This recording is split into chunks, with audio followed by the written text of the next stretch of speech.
So I got another fascinating question earlier today, and this is a very important one because it has to do with the timing of what everyone is interested in knowing.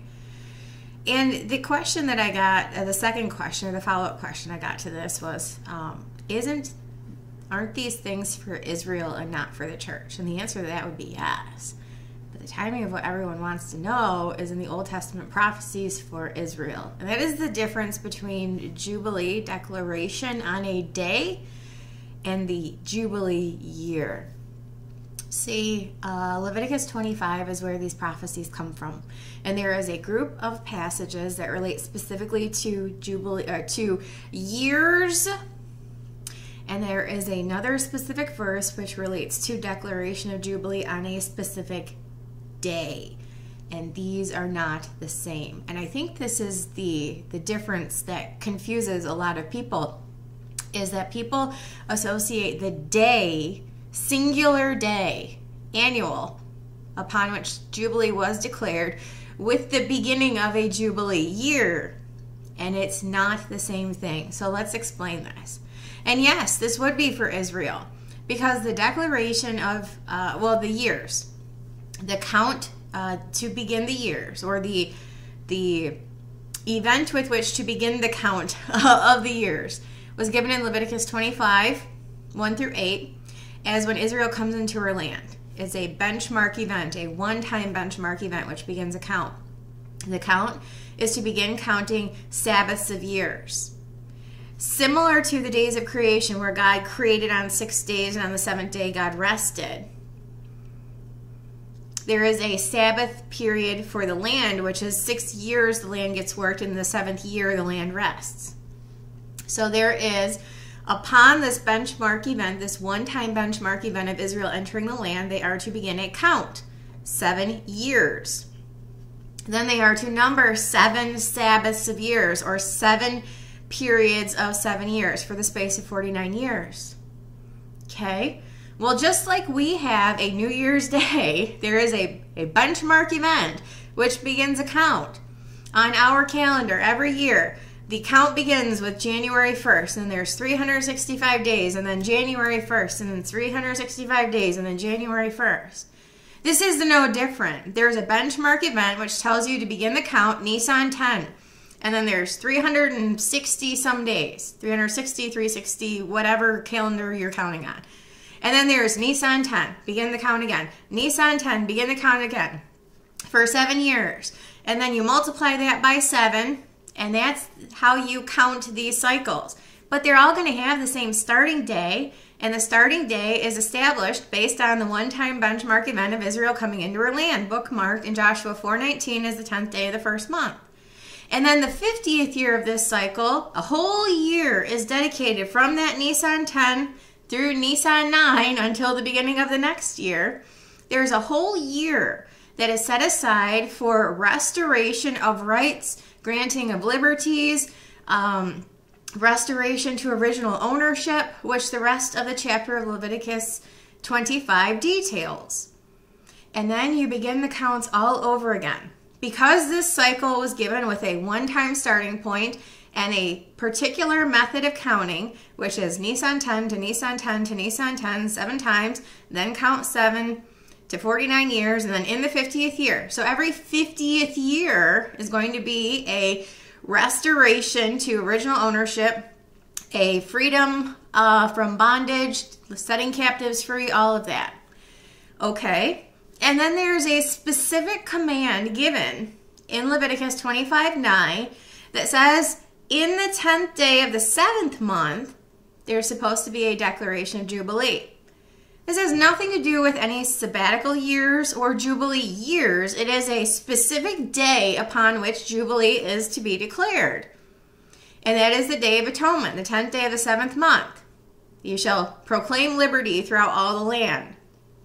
Okay? So this was a legal thing, that there is something related specifically to years, which begin on Nisan 10, the Jubilee year also, because it is part of a cycle of years which begin on Nisan 10. Again, just like our January 1st every year. Theirs was Nisan 10. That's not going to change. But there was a separate thing to hallow a specific day of the year, every year, and to proclaim Jubilee. Okay, well, what other day, what other event on that same day annually would have correlated to the declaration of Jubilee, which is liberty, the proclamation of liberty? Well, another legal concept also stated in Leviticus 16, which was the Day of Atonement, the assumption, the scapegoat. Every year, annually, the children of Israel would present 2 live kids of the goat in front of the high priest or the temple. They'd cast lots, and the goat upon whom the Lord's lot fell would be sacrificed as a sin offering for the sins of Israel. The other goat would become the scapegoat. The high priest would profess all the sins of Israel upon the head of the scapegoat. And then a man would lead it into the wilderness, signaling that sins had been sent away or taken away from Israel. It is not ironic. It's also not happenstance that the declaration of Jubilee or the declaration of liberty was also an annual event on the Day of Atonement to coincide with the scapegoat remitting the sins from Israel.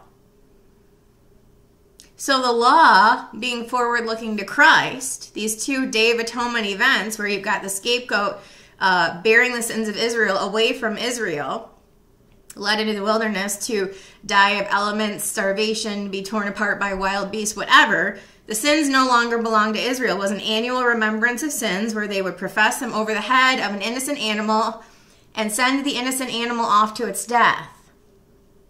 And then they would, according to Leviticus 25:9, declare Jubilee, which is liberty via the forgiveness of sins. Fast forward to when Jesus came. The first day of his ministry was on Tishri 10. 3.5 years later, the end of his ministry on Nisan 10, at the end of the first 69 weeks of years with that beginning and ending point of Nisan 10. So the end of his ministry to correlate to the end of a period of weeks of years. Going back to Leviticus's declaration of the Sabbath cycles of years, Daniel's prophecy, weeks of years, Sabbath cycles of years, all these tie together. Beginning and ending Nisan 10. So that's why Jesus, at the end of a period of weeks of years, triumphal entry, Nisan 10. The end of his 3.5-year ministry necessarily beginning on Tishri 10, which is the 10th day of the 7th month, which was the day reserved for the assumption of the role of the scapegoat, which Jesus did, agreeing to bear the sins of Israel. And what did he do instead? Since he took all of their sins and agreed to pay the penalty of their sin, which eventually would be death, dying as the Passover lamb on Passover. So he assumes their sin. He became sin who knew no sin. So what does he do? He grants them liberty via the forgiveness of sins. Declares Jubilee, Luke 4. Relating back to Isaiah 61, relating back to Leviticus 25:9. So when we're talking about Jubilee years, which is prophetically related to Daniel's prophecy, and weeks of years have the same beginning date, Nisan 10, just like the first 69 did, Nehemiah 2 to Matthew 21 in the month of Nisan, and then Nisan 10, the ending of it. The last week of years, being a week of years, will have a designated start point, which is Nisan 10, not Tishri 10, because the weeks of years correlating to the Jubilee years are all based on the one-time event starting point, benchmark event, Joshua 4:19, Nisan 10. That is not going to change. It has nothing to do with Tishri 10. Tishri 10 was the assumption of the role of the scapegoat and the declaration of Jubilee, which Christ declared on day 1 of his ministry. Those are done. What is still outstanding, and yes, specifically what is related to Israel and not the church, because they're the ones who the 70th week is for, unbelieving Israel, have in prophecy a definitive start date marked for that time period. Just like when it was given to Daniel, it was all prophetic at that point. The beginning and ending of the first 69 weeks of years was all prophetic. as was the 70th week. Now, part of that is historical and part of it is still prophetic. But that does not negate the fact that every single bit of that is in the Old Testament prophetic record.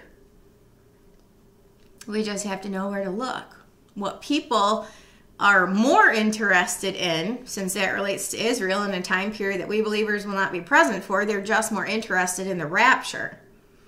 That's nice, but since that was revealed as a mystery in the New Testament, you're not going to find something that comes right out in the Old Testament prophetic record and tells you when that's going to happen. You just have to understand what that event is, who it's for, the nature of God, and therefore, based on what we're told in the New Testament, when that will correlate or correspond to regarding the beginning of the 70th week. So that's an entirely different discussion.